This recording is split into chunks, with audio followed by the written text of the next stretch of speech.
Привет-привет! Сначала полюбуемся на прекрасный цветущий куст камелии.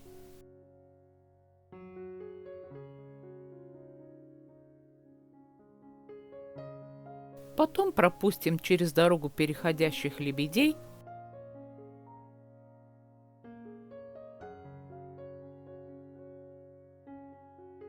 И продолжаем нашу дорогу к Северному морю. Кто смотрит меня давно, те знают, зачем мы здесь. Итак, идем к морю. А это дюны Северного моря. Как я их называю, волосатые дюны. Вот и само море, и они, те, из-за кого каждый год мы приезжаем сюда. Это серые тюлени. Серых тюленей здесь очень много. В прошлом году их было почти 3000, и их колонии вдоль берега простилаются на 2 километра. Колония атлантических серых тюленей в Хорси и Уинтертон является одним из величайших зрелищ дикой природы Великобритании. Плоские пляжи, мелководье и высокие дюны предлагают тюленям идеальное место для родов. Спрятанный за песочной дорожкой пляж Хорси Гап поздней осенью становится магнитом для размножающихся тюленей. В середине октября сюда начинают прибывать беременные самки, а после родов прибывают самцы, чтобы помочь накормить и защитить матерей и детенышей. С конца октября по февраль большая колония серых тюленей выходит на пляж, чтобы вывести своих детенышей. Это одно из немногих доступных мест размножения на материковой части Великобритании, где люди могут наблюдать за серыми тюленями и их детенышами. Поскольку период беременности тюленей составляет 7 месяцев, эта задержка означает, что детеныши родятся после того, как самка достигнет своего места рождения в следующем году. Взрослые самки могут спариваться несколько раз, прежде чем вернуться в океан. Самки обычно рожают одного детеныша каждый год. Многоплодные роды крайне редки, но были зарегистрированы двойные зародыши. Все тюлени едят других животных, и большинство из них питаются рыбой, выловленной в море, но некоторые виды ломают шаблон. Например, морские леопарды зарабатывают на жизнь охотой на пингвинов и даже других тюленей. Считается, что серые тюлени способны погружаться на глубину до 300 метров и оставаться под водой до 20 минут. Серые тюлени могут оказаться в странных местах во время своих путешествий. Так, в 2014 году тюлень был спасен с фермерского поля более чем в 20 милях от моря. Серые тюлени и другие ластоногие, такие как тюлень, морской лев и морж, используют высокочувствительные усы, известные как мистоциальные вибрисы, для обнаружения движений воды, создаваемой рыбой во время охоты в мутной воде с плохой видимостью или в темных условиях. Взрослые особи обычно имеют клиновидную голову и характерно длинный нос с широкими ноздрями, которые проходят параллельно и вертикально вниз по носу.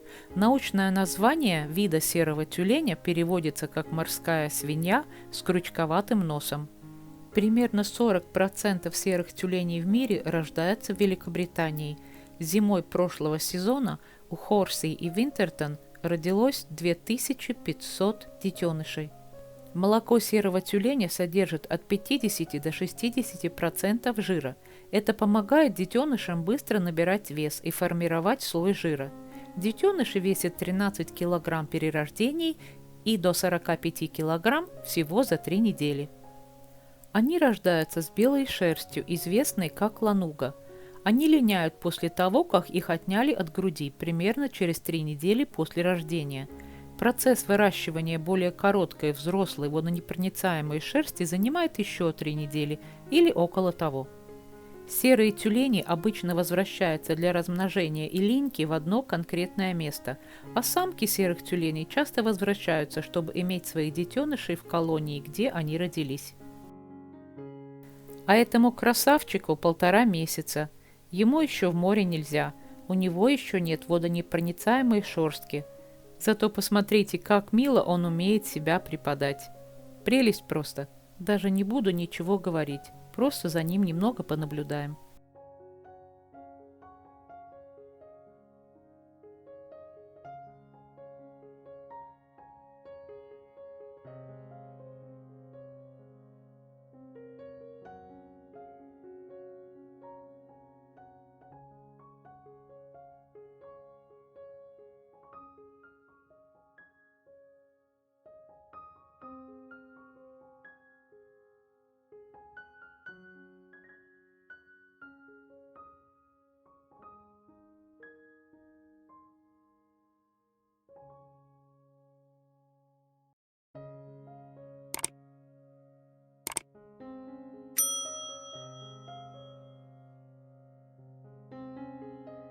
Мать и детеныш серого тюленя имеют крепкую связь с рождения. Матери узнают своих детенышей по зову и запаху. В течение первых нескольких недель мать будет кормить их примерно 6 раз в день, продолжительностью до 10 минут за раз. Самки серых тюленей остаются рядом со своими детенышами в течение первых недель их жизни. В этот период они редко кормятся для себя и теряют до четверти собственного веса. Прежде чем детеныш будет готов к отлучению от груди. Самки серых тюленей выкармливают детенышей от 17 до 23 дней, после чего их работа заканчивается. Они уходят, чтобы никогда не вернуться. Затем детеныши остаются на пляже в одиночестве еще примерно на 3 недели, чтобы линять свою белую шерсть и отращивать серую водонепроницаемую. В это время они постятся, живя за счет своего жира. Когда они готовы, то идут в море и самостоятельно учатся ловить рыбу. Вот и еще один малыш, ему чуть больше месяца. Самцы живут до 25 лет и достигают половой зрелости в 6 лет. Самки живут до 35 лет и начинают размножаться в возрасте от 3 до 5 лет. Самки могут весить до 250 кг, а самцы – до 350 кг. Тюлени не проводят все время в море. Им нужно сойти на берег или выбраться, чтобы линять, отдыхать и переваривать пищу. Это теплокровные млекопитающие, дышащие воздухом. Тюлени очень умны и показывают это, спасаясь от хищника или охотясь за едой. Тюлени могут спать на воде или даже под водой. Они могут плавать вертикально в море, высовывая только голову из воды, чтобы дышать. Другие могут замедлить свое сердцебиение, чтобы сохранить кислород, и кататься по морскому дну до 2 часов. Как серых, так и обыкновенных тюленей можно увидеть по всему побережью Великобритании. Хоть эти тюлени здесь размножаются прекрасно, они являются охраняемым видом. По оценкам, в настоящее время 640 тысяч тонн рыболовного мусора и другого мусора загрязняют мировой океан. К сожалению, команда спасателей ловит все больше и больше тюленей с помощью лески, веревок, сетей и пластиковых предметов, надетых на шею. Травмы, которые они получают, могут быть смертельными. Через 2-3 месяца после размножения серые тюлени снова начинают выходить на берег, на этот раз для их ежегодной линьки, чтобы заменить износившуюся шерсть, которая больше не подходит для этой цели. Они выползают вдоль береговой линии, чтобы сохранить тепло. Буквально тысячи из них сбиваются в тесные группы, сбившись в кучку для безопасности, и в отличие от сезона размножения, они больше не являются территориальными. Часто можно увидеть, как они извиваются и царапаются, пытаясь сбросить отмерший мех и облегчить зуд кожи. Новый мех не только сохранит их в тепле и сухости в воде, но и поможет им ускорить их погоню за добычей. Серые тюлени не имеют наружных ушных раковин, как правило, имеют большую морду. Самцы обычно темнее самок с более светлыми пятнами и часто рубцами на шее.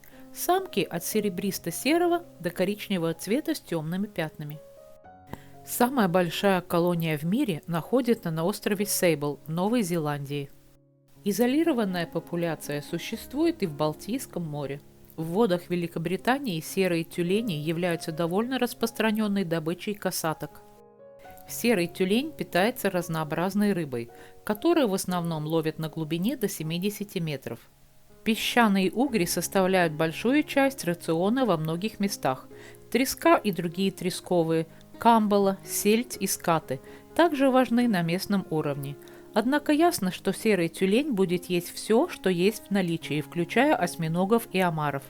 Средняя суточная потребность в пище оценивается в 5 килограмм, хотя тюлень не питается каждый день и голодает в период размножения. Недавние наблюдения и исследования в Шотландии, Нидерландах и Германии показывают, что серые тюлени также охотятся и питаются крупными животными, такими как обыкновенные тюлени и морские свиньи. Изначально предполагалось, что морские млекопитающие общаются голосом. Новое исследование, проведенное учеными из университета Монаша, показывает, что серые тюлени хлопают ластами, как еще одна форма общения. Они хлопают ластами под водой, чтобы удержать хищника от нападения. Если это делается во время брачного сезона, хлопки можно использовать как способ найти потенциального партнера. Исследователи из Монаша отмечают, что тюлени, как правило, хлопают в ладоши, поэтому такого поведения не может быть сюрпризом, но известные нам аплодисменты обычно происходят в неволе. Хлопающие тюлени связаны с аквариумами и зоопарками, но в дикой природе такое поведение никогда не наблюдалось. Они были поражены тем, как громко эти морские млекопитающие могут хлопать под водой, но это логично по причинам, по которым они это делают. Серые тюлени – самые крупные наземные млекопитающие в Соединенном Королевстве. Руки и ноги серых тюленей сформированы в перепончатые ласты. Они используют свои сильные задние ласты, чтобы передвигаться под водой, а хвост – для управления. У них также есть мощные плечи, которые позволяют им забираться на крутые скользкие скалы. Эти тюлени охотятся в море в одиночку. Их большие глаза позволяют им хорошо видеть в темных мутных водах, однако их очень чувствительные уши наиболее важны для обнаружения добычи. Даже слепой тюлень может легко поймать добычу. В Великобритании тюлени находятся под защитой закона о сохранении тюленей от 1970 года, однако это не относится к Северной Ирландии.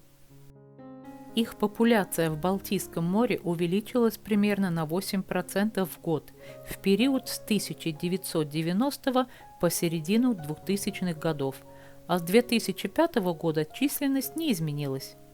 С 2011 года охота на серых тюленей разрешена в Швеции и Финляндии, при этом используются 50% квоты. Другие антропогенные причины смерти включают утопление в рыболовных снастях.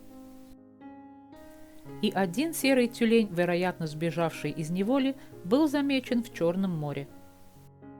Уже вечереет, солнце идет к закату, мы нагулялись, набрались впечатлений, и, наверное, уже пора ехать домой. Хотя очень не хочется. Гулять между тюленями под шум моря – это очень увлекает. Хотя, хочешь не хочешь, а с ними прощаться надо, а то в темноте еще на кого-нибудь ненароком можно наступить. И это все, что я вам хотела сегодня показать. Пока-пока, хорошего дня, увидимся скоро, но уже в другом месте.